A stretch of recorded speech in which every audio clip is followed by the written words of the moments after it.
충격, 전열화학포를 차세대 구축함에 탑재하자 일본이 크게 난리난 이유.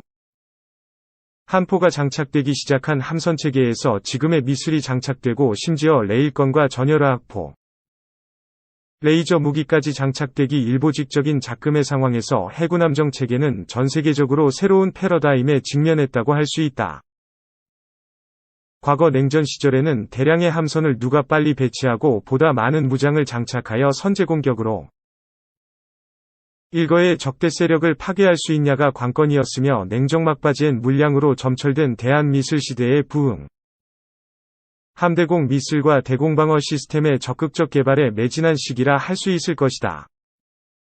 그 결과 탐지 시스템과 함대방공 미술이 개발되었고 이것은 함포 위주의 해군함정 체계가 미술 체계로 바뀌는 시대가 도래했음을 보여주는 사건이었다. 문제는 1967년 이스라엘의 구축함이던 아일라트 2530톤급 2차 대전 시기 영국 건조가 무력 시위 도중 이집트 해군의 코마급 고속정이 발사한 스스 N2 스틱스 4발의 피격, 격침된 사건이다. 이것은 미술에 의한 최초의 함정 격침 사건이었고 더불어 대한미술의 등장에 의해 결국 함정은 대한미술을 적극 회피할 수 있는 시스템을 보유하거나 그에 상응한 방어 능력을 부여해야 한다는 결론에 도달했던 것이다.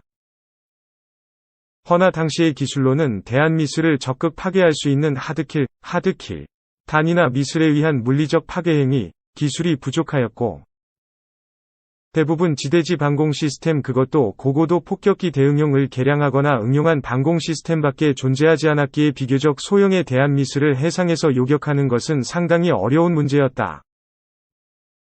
그러나 구소련과 미국은 이스라엘의 전술적 변화에 눈을 돌리게 된다. 소프트킬 체프, 플레어, ECM 등을 활용. 미술의 추적을 회피할 수 있게 하는 간접 대응 방식, 위 등장으로 소형함으로도 충분히 당시의 대한미술에 대응할 수 있다는 것이었다. 그런데 이에 대한 양진영의 분석은 판이했다.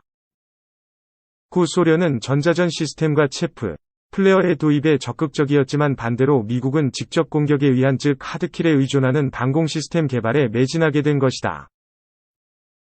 결국 미 해군은 최초로 함정방어 미술의 개발에 진입하고 1958년 RIM-2 테리어를 실전 배치하게 됩니다.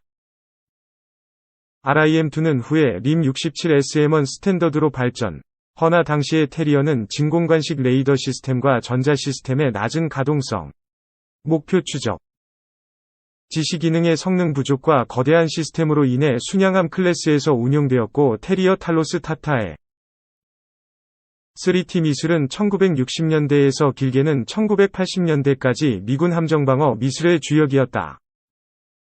다만 IC 칩을 활용한 반도체 전자장비와 레이더가 활용되면서 의 미술들은 점차 퇴역하고 미 해군은 신형의 RIM-67SM-1MR 이하를 사용하게 되는데 이때부터 본격적인 방공미술 시대라 불러도 손색이 없을 것이다. 물론 롱비치가 1968년 탈로스로 장거리 요격에 성공. MiG-17로 추정되는 전술기 2대를 격추했지만 어디까지나 항공기 요격이었고 대한미술의 요격은 당시로선 상당히 위험하면서 어려운 문제로 치부되는 상황이었다. 그래서 등장한 것이 오히려 근접방어병기 CIWS, 클로스인 웨펀 시스템이다. CIWS는 종말 단계 요격 시스템으로 1에서 5km 이내의 방공을 담당하는데 기본적으로 대부분의 CIWS는 3km 내의 요격 능력이 대부분이다. 미국은 구소련보다 약간 늦게 CIWS를 개발하여 배치했는데 바로 유명한 서방 진영의 대부분 함선을 장악한 MK-25 펠렁스 시스템이다. 구소련은 미국보다 빠르게 1969년 배치했는데 대한미술의 개발과 동시에 CIWS를 배치했다.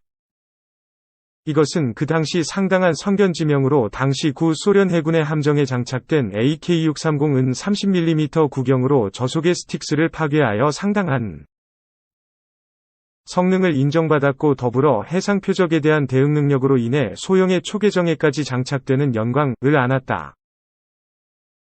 그러나 구소련의 시스템은 부조리함과 불합리로 점철되는데 이것은 결국 AK-630 위 통제 시스템이 독립되지 않았다는 점이 더더욱 부각되어 구소련의 함정이 가진 비능률적이고 성능이 들쭉날쭉한 목표지시 시스템과 추적 시스템 덕분에 제 성능을 발휘하기 어려운 지경에 이르렀다.